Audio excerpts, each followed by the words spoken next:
you may press star then zero. I would now like to hand the conference over to your host, Andrea Animus. You may begin.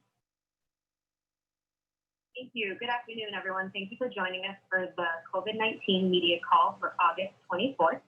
We will start today's call with a situation report and some updates from Health Commissioner Dan Malcolm.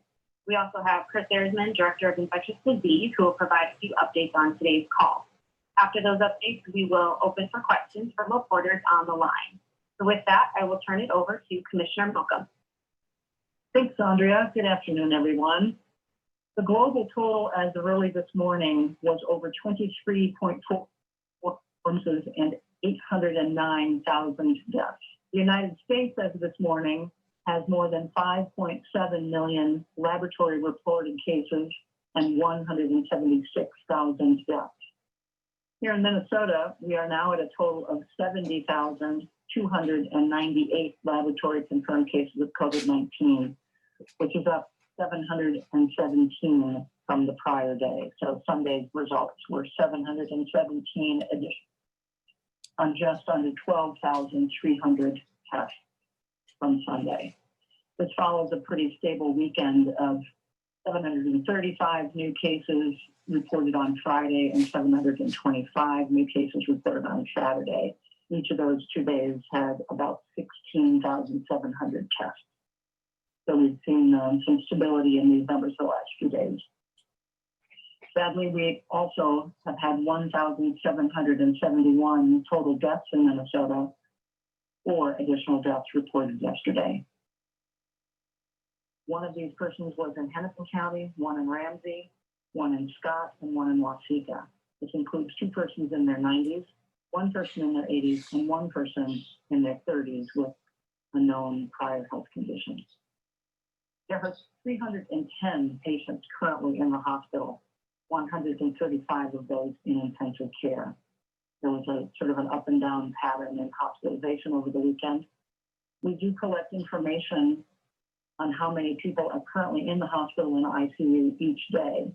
But starting this last weekend, we learned of just a few hospitals that are not going to continue reporting that information on the weekends. So we used what they reported on Friday and carried that same total through the weekend for just a few hospitals. We added a note about this on our website.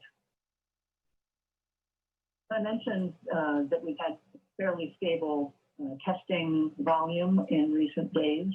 It's a 7-day growth in testing volume. So week to week, testing volume has grown by 7.8% yesterday versus a week ago yesterday, versus 6.8% growth in total new cases over that same time period.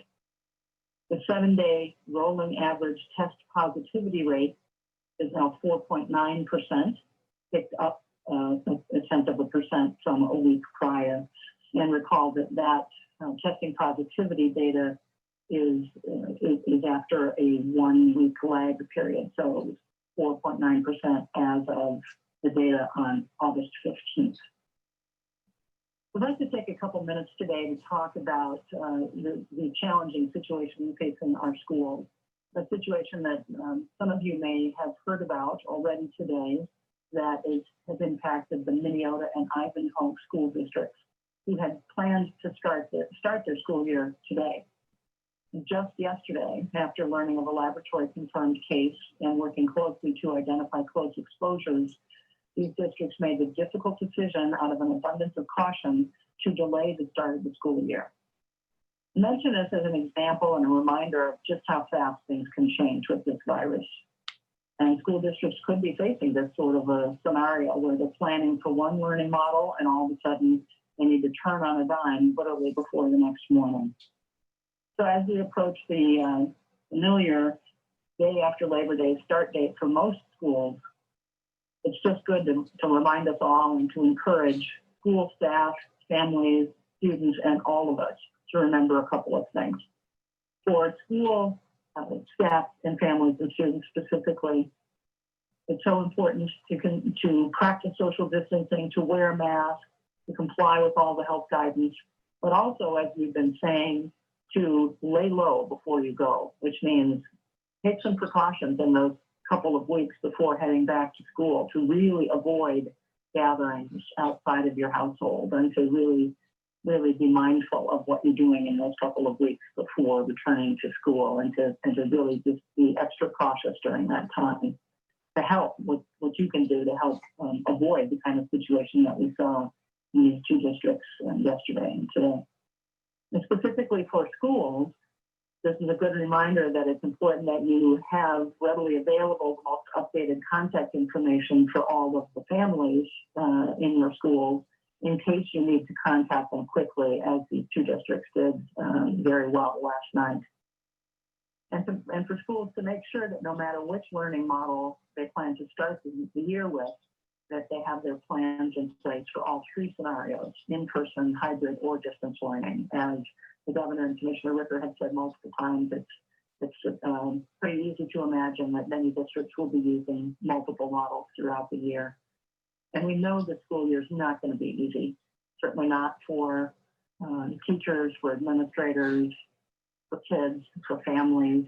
This is just a very challenging and fluid environment, and we know how hard our school personnel are working to try to be prepared for these multiple models and to do everything they can to make the best learning environment possible under the circumstances.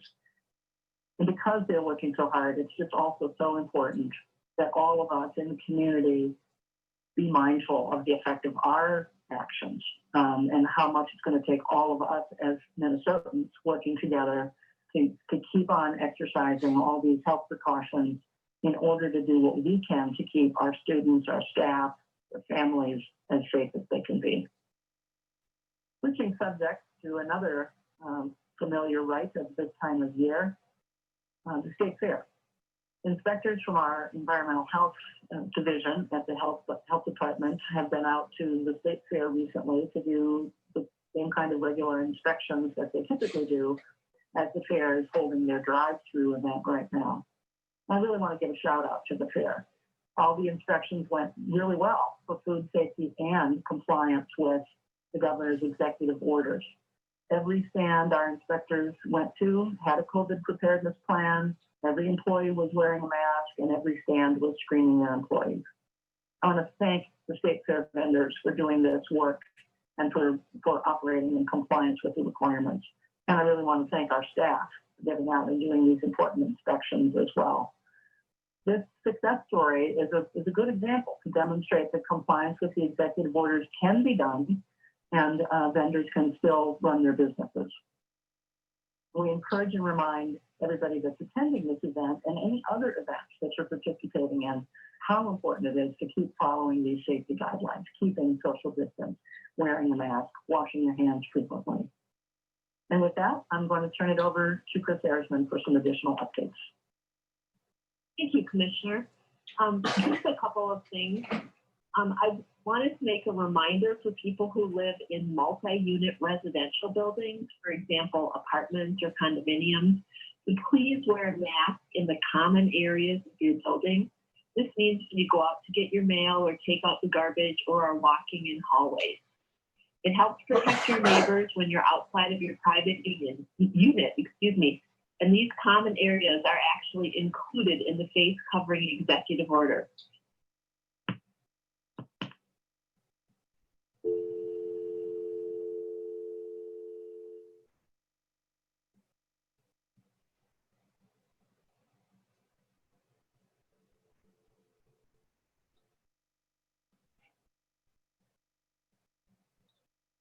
That was state health leaders giving the latest on COVID-19. Stay with CBSN Minnesota for the latest on the pandemic. Keep watching CBSN Minnesota for continuing coverage.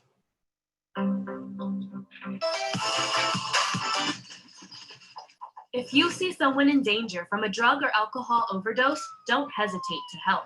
Maryland's Good Samaritan Law protects you from arrest if you witness a drug or alcohol overdose. Call 911 and stay to help. So help, don't run. Call 911 and assist someone in need. You can be a hero. You can save a life. For more information, visit beforeitstoolatемd.org. Ashamed. alone, empty, Powerless. worthless, meaningless. Hopeless.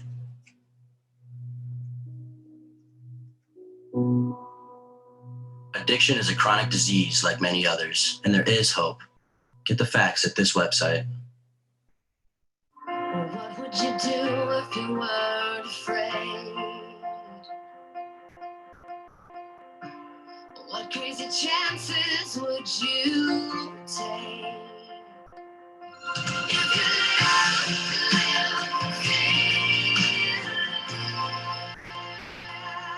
Livia is now offering 50% off. Summer is coming. Look and feel your best. Call 855-GO-LIVIA today.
Have to be continuing to watch, because obviously it would have been ideal if there was evidence that infection with COVID produced lifelong immunity. And so we're going to have to keep looking for more data on this. And so it's all the more reason why it's so important that everyone needs to continue to socially distance, wear a mask, stay home if you're sick, all of those messages. And even if you have had COVID in the past, you still need to be attentive to these things, because obviously there's this one bit of data, and we expect that there'll be more data on this in the weeks to come, and we'll be monitoring this. But it is a little bit of a disappointment that there's this evidence of reinfection, although, as I said, it's not something that we were watching for. Can you speak a little bit, Chris, to what that might mean for a vaccine? Well, certainly, the goal for vaccination is to make sure that we can provide protection for individuals without having them have to go through natural infection. And so we'll have to, this is one case, and so we're going to have to continue to see what the data look like over time.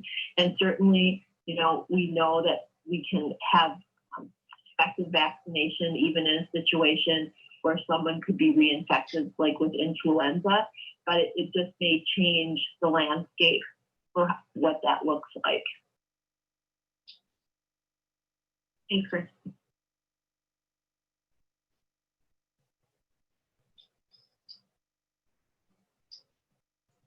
And our next question coming from the line of Glenn Howard from Star Tribune. Your line is open.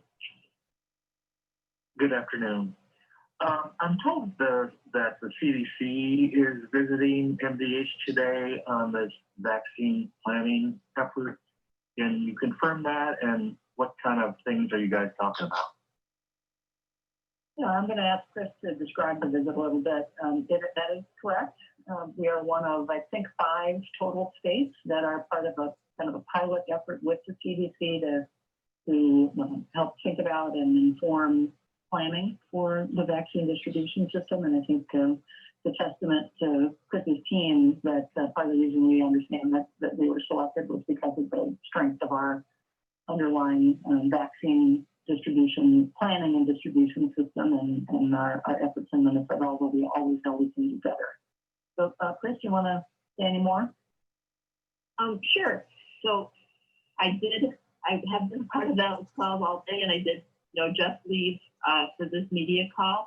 And our conversations have really revolved around, kind of CDC talking about some of the things that they're thinking about in terms of vaccination. And then we have the opportunity to reply back.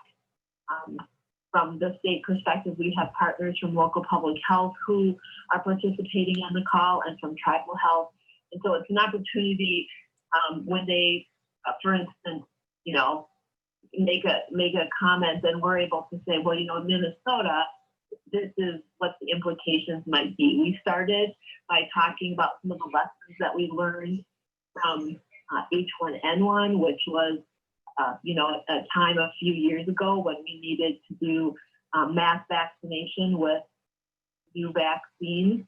So we talked a little bit about that. We talked about just some of the things, some of the projections that they have. Obviously, we don't know when a new vaccine would be available, but we talked about how might we think about making that vaccine available to Minnesotans and priority groups and things like that. So it's been a really good conversation and very much a dialogue. And when I left the conversation to come on the call, we were talking about the role of pharmacists. And CDC was very impressed at the number of partners that we have who are pharmacists in our immunization program. And so that was what they were talking about, in the role that pharmacists could have in assisting with vaccination. And I know that the guidelines had not been drawn up, but based upon other situations where public health has to make decisions, would it be correct to assume that priority for any new vaccine would go to like healthcare workers and those who are more vulnerable to COVID-19? Yes, we talked about the role of providing vaccines to critical personnel as well as vulnerable populations, and just how would that be done, and the practical side of literally identifying individuals who may fall into certain categories. I think one of the other things that we talked about is we've talked a little bit about is just the logistics. The expectation is that this will be a 2-dose vaccine, and there likely will be several different formulations or manufacturers, and so it'll be important to track that an individual receives the same vaccine for their first and second doses. So lots of conversations about those kinds of details, and obviously plenty of times where we have asked CDC a question and they've said, we're still working on that, or they've done the same to us, and we've said, yeah, we're still thinking about how that could happen. But it's been very beneficial thus far. And just, sorry, Chris, you cut up a little bit there. The expectation will be that this will be a what vaccine? It sounded like you said pseudo vaccine. Oh, I'm sorry, a 2-dose. 2-dose vaccine. Yeah, okay. It's a real vaccine, but it will require 2 doses. And so because of that, it's very important that the first and the second dose are from the same manufacturer. Got it. Thank you.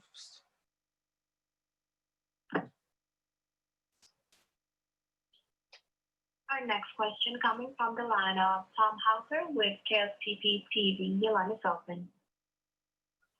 Hi, hello, Commissioner and Director. Quick question for you about what the NFL is dealing with in terms of the false positives, including several members of the Minnesota Vikings. I'm curious if you can talk about that whole false positive, false negative issue generally, and does the Department of Health track false positives and false negatives in the public and private labs in Minnesota and keep track of when that happens, so we have some idea of how much more prevalent that might be in the general population outside of the NFL? This is Jan. I'll let Chris speak to the tracking of false results in one direction or another. Certainly, we've heard the same news. The company that produced this particular saliva test that the NFL is using released a statement that there had been contamination in their lab, and that was the source of the problem. We do get some electronic reports from the particular lab that or the test provider for COVID tests, so we'll be keeping an eye on the reports from that particular company as those come into our system. But Chris, can you say more about how we track accuracy of results? Sure. So when results come into us, we know which lab they're from, which state, and we have obviously identifiers for the individual. So for instance, in the case of this lab, we are able to pull up their results and then pull up the specific specimens that are tied to the Vikings. And so we're able to make, an adjustment then to make sure that we're coding those data correctly. If another laboratory that reports to us identified that they had difficulties and had a problem with contamination or some other situation, then we would have the ability to make that same lookup and adjustment based on the information that they provided to us. So you don't believe it's a widespread problem just generally? This is isolated more to the contamination in this one lab? Correct. We recognize that, no test is 100% perfect, 100% sensitive, and 100% specific, meaning, that there could not be a limited number of false negatives or positives. But those are the trade-offs that we have to weigh when choosing a test. So no test is 100% perfect, but we're not aware of any issues with any other lab that would fall outside of the realm of the usual, what we call sensitivity and specificity of the test. So in this case, what this laboratory is reporting goes beyond the normal parameters of how the test performs and is based on, hey, we know that there was a problem with these tests and we had contamination, and so we're taking action. So no, we have not heard of anything like that from any other laboratory. Should that happen, we do have the ability to identify those results and make a change. But at this point, all the results that we're getting are within what we would expect for sensitivity and specificity. So what I mean by that is, there could be a false positive or a false negative within the 70,000 cases that we've had, but that is all just within the expectations of how any laboratory test would perform. And Chris, a quick follow-up for you on the Sturgis numbers. Do you have any idea of how that compares to the positives that came out of the protests and the demonstrations resulting from the civil unrest? Because you've been focusing a lot on Sturgis in the last week or so. How does that compare to all the people getting together during the protests and the demonstrations in terms of the number of positive cases? You know, Tom, that is a good question. And I know if you'd asked me that in June, I could have given you the answer off the top of my head. But I will, we'll go back and look. We know that we did not, even with the targeted testing that was done, we did not see a large number of positives. But I'll just go back and check those numbers so that we can provide that so you have that as a comparison. Okay, I appreciate that. Thank you.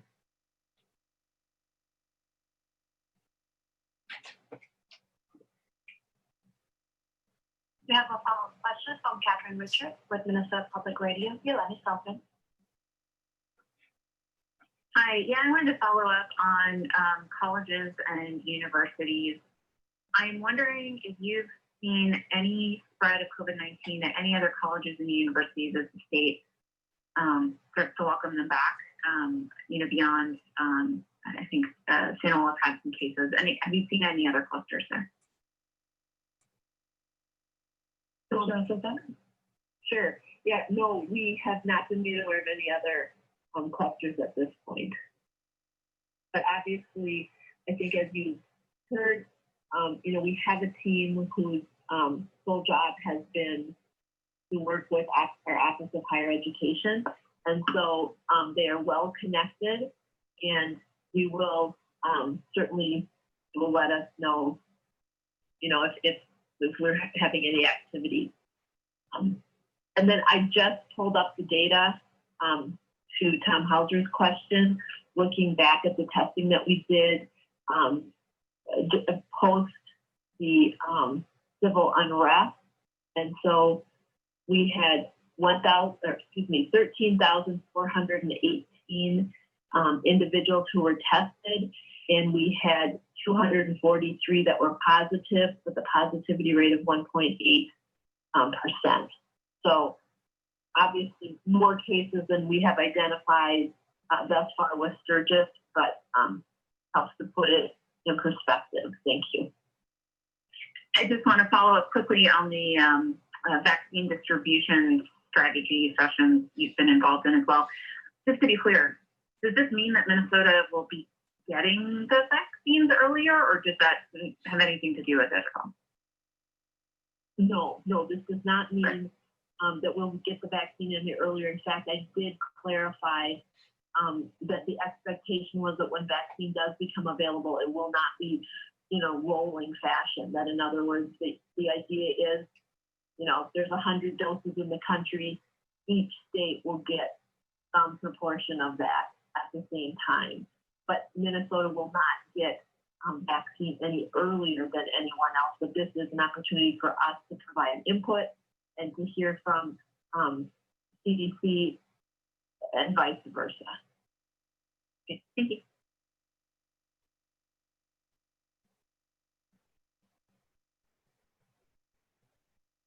The next question coming from the line of Paul Scott with Forum News Service. Your line is open. Hi, thanks. I wanted to give you an opportunity to comment on the FDA's emergency use authorization for convalescent plasma. There's quite a discussion. There's two ways of looking at it. Supporters say they created a supply and infrastructure to serve small hospitals, but critics say that the efficacy is still being oversold because we don't have random controlled trial data. So what do you think about getting another EUA for a product when we don't know if it works and we might have to withdraw it like we did with hydroxychloroquine? Well, this is Jane. I'll start and invite Chris to comment as well.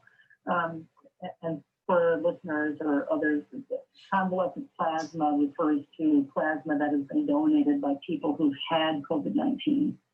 And there have been a number of research studies underway over the last several months looking at the use of convalescent plasma as a treatment for this particular disease. Convalescent plasma has been used successfully in some other kinds of illnesses. So there's a theoretical basis for the hope that it would be successful here as well. There's authorization for investigational approaches and for new laboratory tests and the like is just part of the balance that Chris referred to earlier about trying to get options out there. And I'm not an expert on the FDA's process, but there still is a process to be gone through before an EUA is acquired. So it's not just an automatic rubber stamp. But in terms of the importance of the ongoing research, that is certainly the case, that the results will have to continue to be evaluated, and we're actually pleased that the Mayo Clinic is in a leadership role in this work, and certainly feel very good about the high quality of the analyses that they do. Chris, anything further? Yeah, I'll just add, as you mentioned, certainly randomized controlled clinical trials is the gold standard for any sort of treatment. So those will need to be done. But I think, definitely we're balancing a situation in which we're dealing with a new virus, we need treatment. And so it's that balance between making sure that we're offering what looks to be promising treatment modalities, as well as balancing ensuring that all of the research and safety boxes are checked. So I think it's a situation in which more research will continue, and with that, we'll have a much clearer picture of the benefits of this as a potential treatment. Thanks. Any thoughts on the idea that as the EUA use gets bigger and bigger, the pool of patients for clinical trials gets smaller? Because people won't volunteer to be randomized to placebo if they can go and get it for sure, right? Definitely. I mean, that's certainly a consideration. But I think, the FDA is very aware of this. They're involved in, drug licensure, this type of study, day in and day out. So I'm sure that that's something that they're considering, but you make a valid point. Thank you. So we have time for one more question. We have a follow-up question from Tom Hauser with KSTP TV. Your line is open. Thanks again, Chris, for getting those numbers so quickly. That was far more quickly than I anticipated. So thank you for that. And Commissioner Malcolm, I have a question for you. Tomorrow will mark 1 month since the mask mandate went into effect. I know you've addressed this a little bit in the previous days, but I think you guys had said at the news conference announcing the mandate that in about a month's time, you'd have some idea of how the mask mandate is working. What metrics are you using to determine that?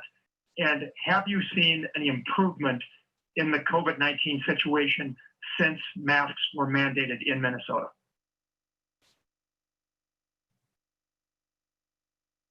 I'm sorry about that. I muted myself when I thought I was unmuting. I think, as we've said, it's always challenging to attribute specific impacts from a specific development when so much is happening kind of all at once. We know that the mask mandate, as you said, went into place almost a month ago. We know that social gatherings have continued to grow. Despite the presence of the mask mandate, as we've said many times, if folks aren't also paying attention to social distancing and not circulating in the community when they have symptoms, those are all countervailing pressures, if you will. But we do think, I think we characterize that the timing of the mask mandate and increased mask wearing does coincide with a relative stabilization of our situation, and we were seeing pretty rapid rates of increased growth.